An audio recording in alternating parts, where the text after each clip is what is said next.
Welcome back. This is Mike from Digital Offensive, and you're watching my Path to OSCP series. Today is day 79 of my 90-day lab.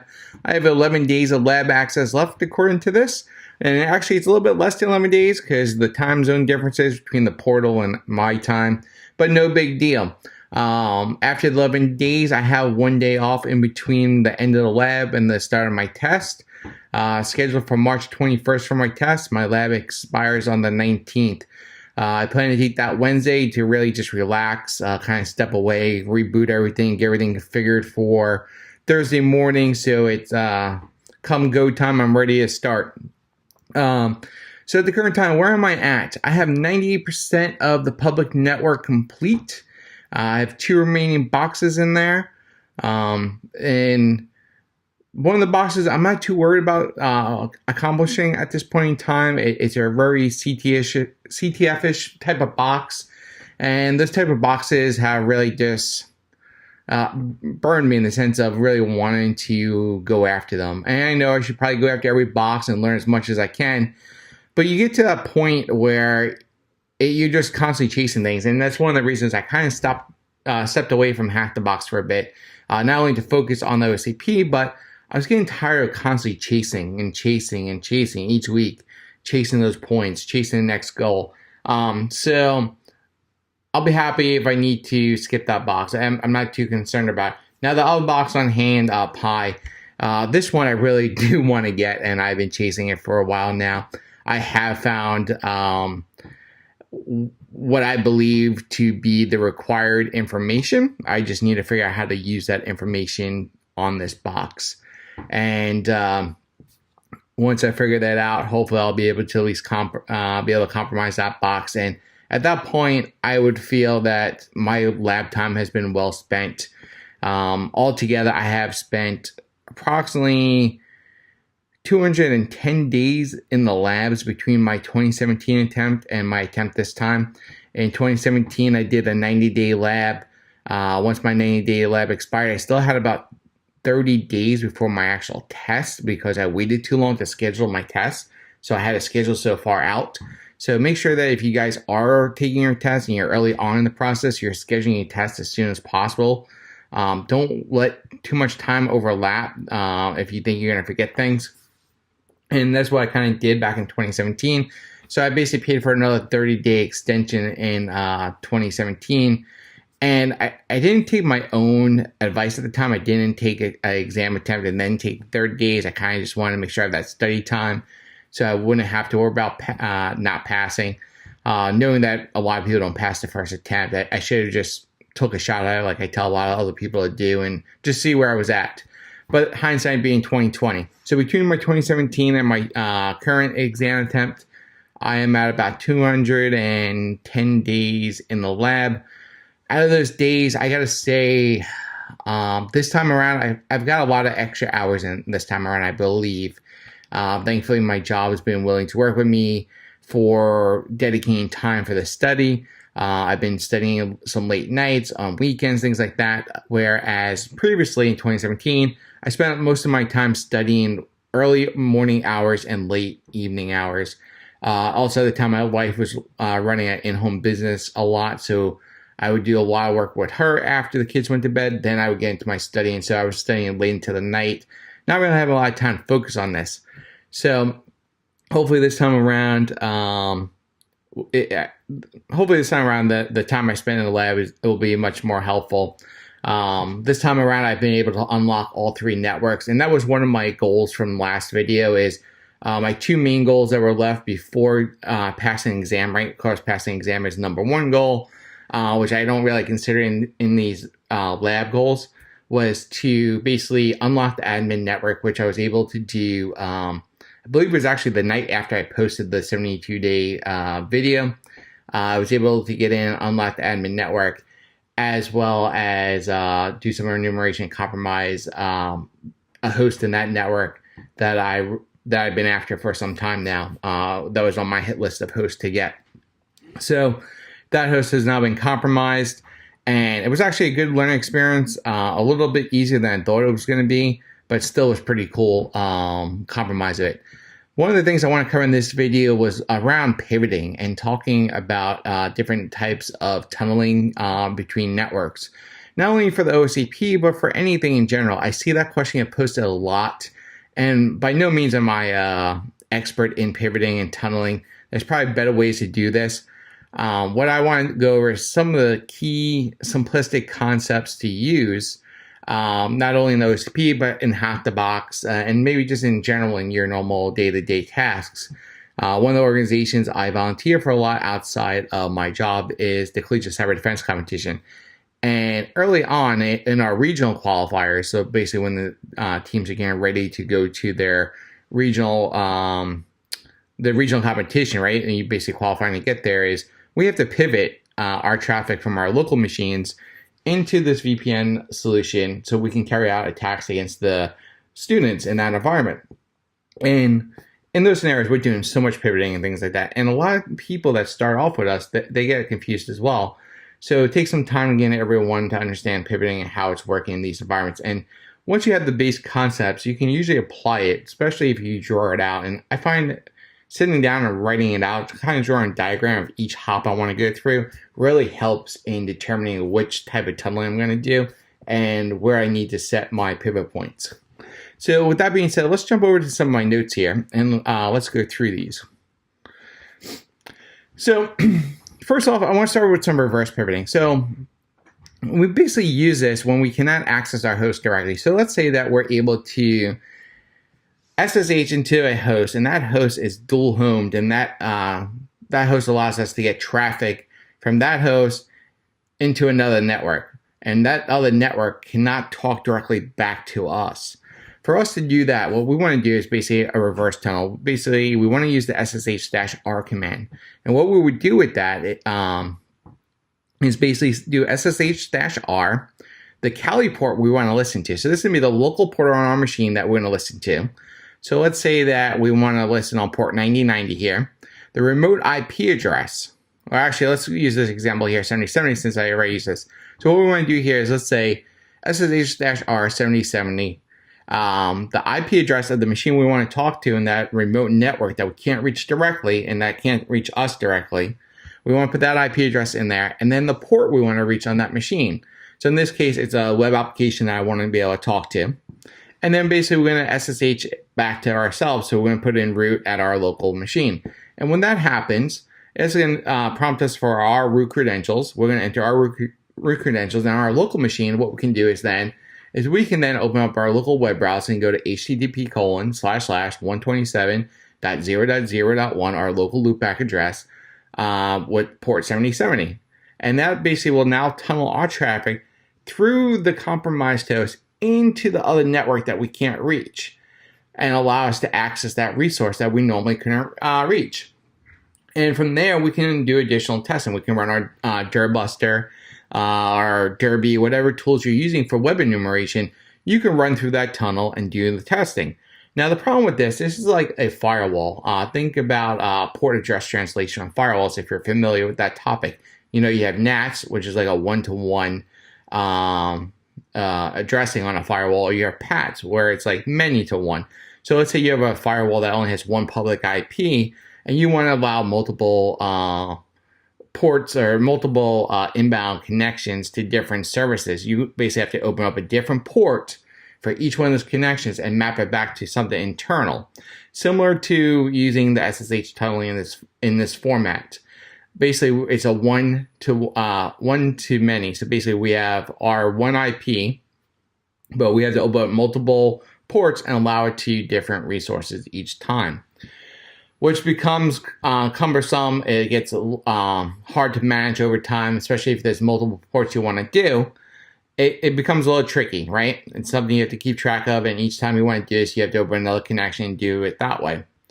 So that's one option. The other option too is if you're on that other host, you can always do your attacks from the host that can talk to them if they have the right tools on it. But when you want to get into GUI-based stuff, you won't be able to do that from that host until you basically set up a tunnel. What I've done up to that point where I actually need to do additional scanning, or until I need to actually get a web front end going, is I usually look for Python on the host. nmap or something I can use to enumerate the other hosts more. In a lot of cases, I have a little Python script that will do a port check for me, find all open ports, and then tell me what they are, so then I can determine how I want to continue my enumeration. So this is one way we can use this. The next one is local pivoting. So let's say we can talk to that other host directly and that host can talk to us. What we can do on our host is we can do SSH-L, our Kali port, similar to above, remote IP address, and a remote port at the user's machine. So this is basically we can SSH directly to our victim, and we are setting up the tunnel this way. With this, basically we'll do like SSH-L. For example, we're going to listen locally on 2222 and connect to the remote IP address on 22.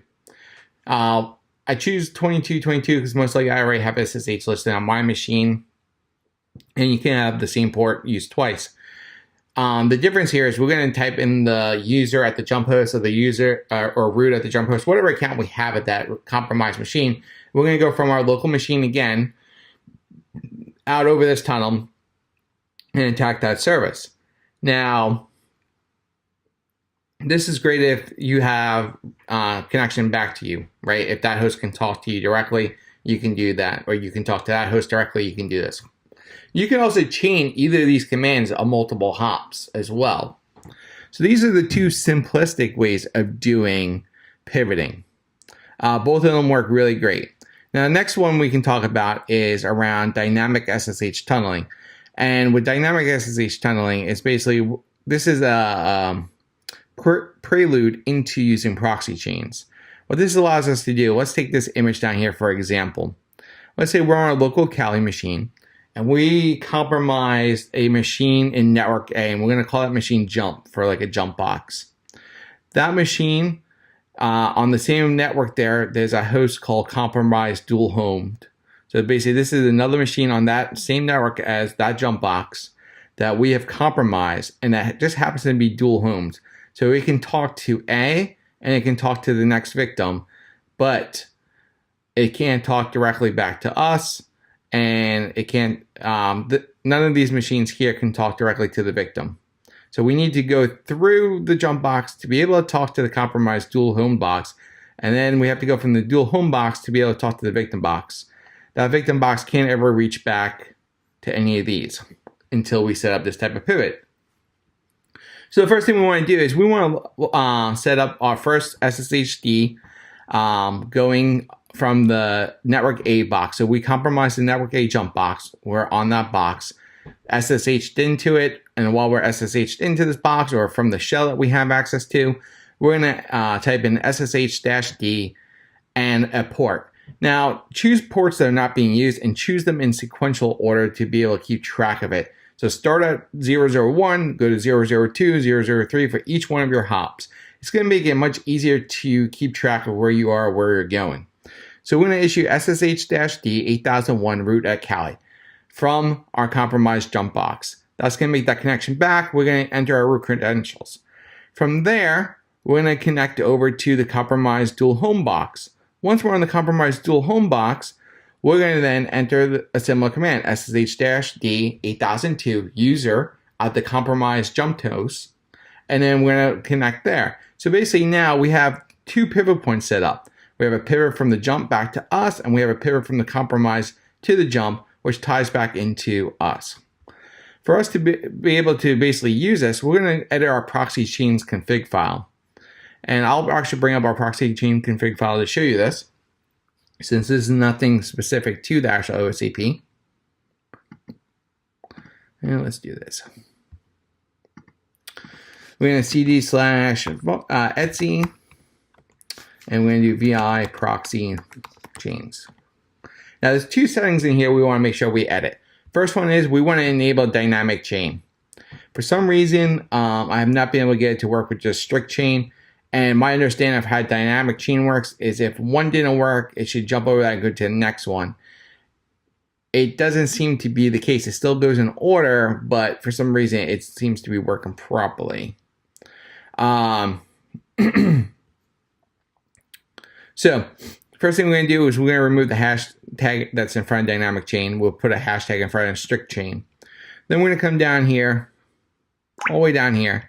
And these are actually supposed to be R5. I'm going to change these to SOCKS 5. So we want these to be SOCKS 5 proxies. And we're going to do SOCKS 5 127.0.0.1 8001, SOCKS 5 127.0.0.1 8002. Now let's forget about 8003 right now. This was for something else I was doing within the labs. But now if we were to use our proxy chains and we already set up all these SSH jumps, all we would have to do here, and this is going to fail because I don't have this all set up, but we just type in proxy chains and you can see where we actually start going through the chains here. And in our config file, we had the first chain with 8001, next one with 8002, but they both timed out because I don't actually have it set up and configured. And then basically it failed here because of that.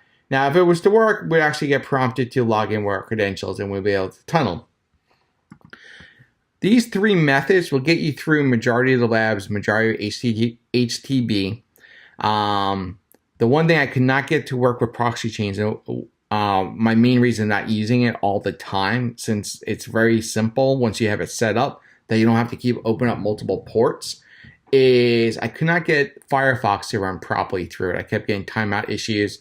Most of the articles I found around it was requiring Tor. Tor is not needed in this scenario because I'm not going out over the internet. I'm keeping everything within this environment. I just didn't have the time to really investigate it much further to really understand what was going on there. So I'm not too worried about it. For my web traffic, I'm still just doing the -R, the -L, and getting it set up that way. For multiple hops, using some forms of MAP. Remember, MAP does not work great over proxy chains. You'll get some information, but it's definitely far from being great. But you can run other scanning tools over there. Dirtbuster and things like that. You can scan across that and it'll work. With that being said, that is all I have for this video. Stay tuned. I'm going to continue getting through these labs. If there's any topics you want me to cover along the way, let me know. Hopefully I'll be able to at least compromise one more in the public network, and then I'll focus the rest of my time on maybe checking some of the admin network. I do plan to take a few days near the end just to really regroup, get myself lined up, maybe review the buffer overflows again, make sure that I can get through that fast. My plan when I get to the exam is to look at that first, to get that out of the way and done and documented. I know I need to also get my VMware tools working. It seems to be hit or miss. Some days I can copy and paste between my host and my guest, and other days I can't. I don't know what's going on there. It is getting very frustrating that it doesn't always work reliably. So I'm going to have to find a way to make sure I can get my notes quickly off my Kali box over to my host box where I can use Word and other tools to make a very pretty report and get that report done and out to them if and when I pass. So time will tell, right? Hopefully everything will go well this time. As I said, make sure that you guys subscribe, share out this video, click the bell button at the top to be notified when new videos come out. If you guys have any questions, post them down in the comments below. Let me know what you think about this. Unfortunately, I can't really show you all the jumps in the labs because it's all OSCP related. But if you're stuck on something with Hack the Box or some other area and you're having trouble with pivoting, let me know. And we can take a look at it and see how we can use these commands there to help you pivot to where you need to go. Thanks everyone for watching. Have a great day, and I'll talk to you later.